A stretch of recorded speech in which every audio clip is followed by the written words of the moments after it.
Hello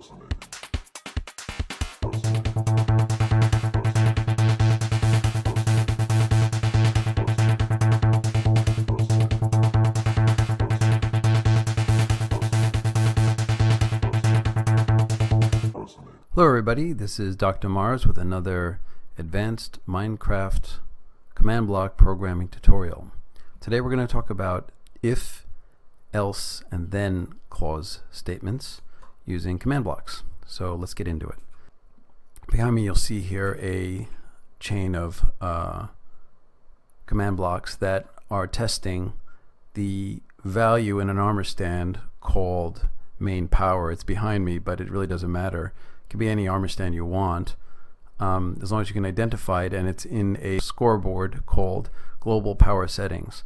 And what I want to do is I just want a simple if clause that will test what the value is, and if it's one number, set it to another. So if it's at 1, I want to set it to 0, and if it's 0, I'd like to set it to 1. Simple toggle switch, really.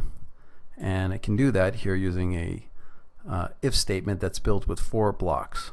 And the behavior is like this. You'll see here that it's currently a value of 1, and if we click on this button, it goes to 0.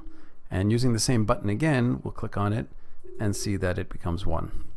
Now, how is this done? First, we are going to have within these 4 bricks, the first one is an impulse block that is unconditionally checking the scoreboard using a scoreboard command, scoreboard players test at an armor stand who's tagged with main power on the global power scoreboard, a value of 0. Now if that is true, the next statement will then conditionally run, which is scoreboard players set global power to 1. So the first test was if it's 0, make it 1. Simple enough. But what about if it's not 0?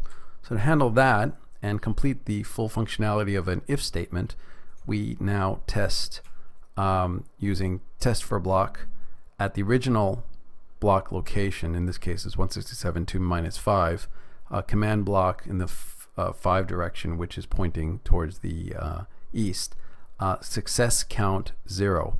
And this is a tag within the command block that says the test was a failure. It did not find the value it was looking for.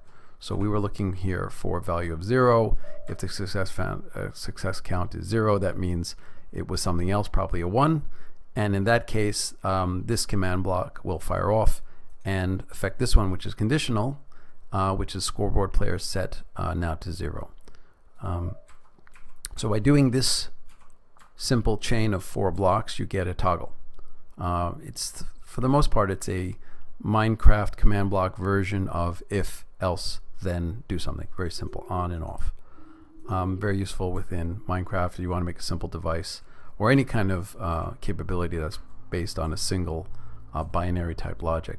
Now while doing this, I was experimenting with different forms of the command blocks, and I thought maybe it'd be possible to simply put the logic in both directions or in 2 directions. In this case, I'm testing on the left for 1, and if it is, I just say 1, and I'm testing on the right for 0.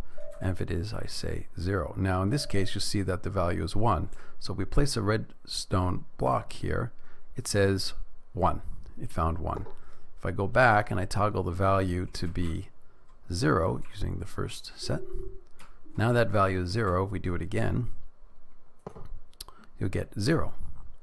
Okay, so that looks like only one side of this is working.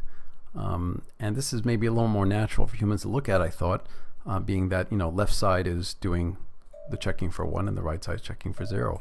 But when I tried to actually affect the change on the armor stands by using scoreboard player set command on both sides, so here I set it to 0 because it found 1, and on this side I set it to 1 because it found 0, something interesting happened. So if you place the block, and it may work on the first time, let's see, it goes to 1 the first time, fine, but if you do it again, you see it went on the first time, then went off on. It seems that both sides ran, and the value stays to 1. Do it again. Stays at 1, and looks like both have run. Off, on again ran. So that looked a little weird because we just tested before that only one side was running, but here both sides are running. And that is really because it may look like the left and right are running in parallel, but they're not. They're really running in a serialized order, very much like this first serialized order of blocks. So in Minecraft, even though you can have two directions going, when you place a block between them, Minecraft is actually running the lowest blocks first and then running the higher address blocks. So what that means is you have to use this to fix this. You have to use the exact same logic as before.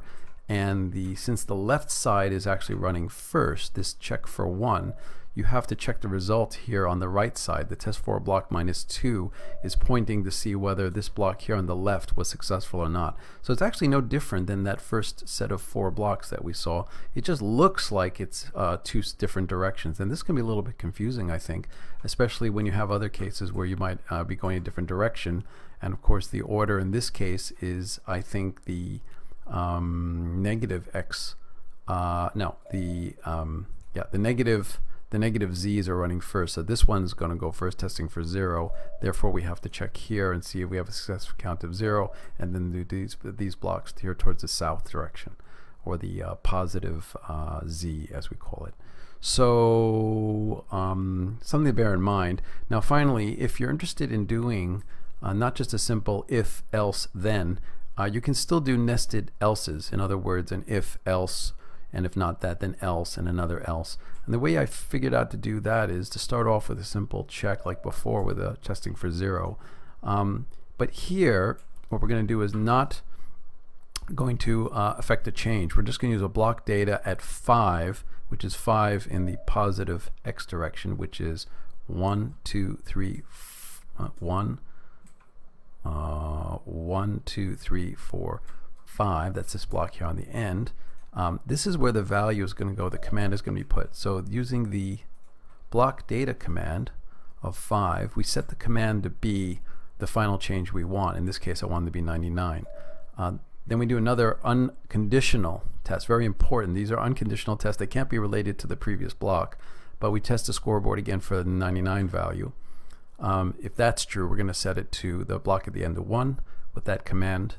Then the next is an unconditional test for 1, and if that's true, we're going to then set the final block to be 0. So by doing this and nesting as many tests as you like, you can have a number of else checks.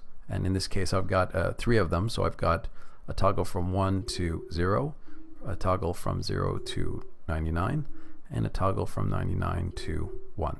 Obviously, you can make this longer, as many as you like, but the point is that you can either do a simple if, else, then with 4 blocks, or you can chain them together by putting the final result, the return value, as I call it, at the end using data block command. And of course, keeping in mind that if you're going to break up the blocks into sort of, if the logic is going to be broken up into parallel directions, ensure that you're not really truly dealing with a serialized number of ordered number of commands. Okay, that's it for today. I hope you found that interesting. If you liked it, please hit the like button. Otherwise, I'll see you next time. Take care. Live long and prosper.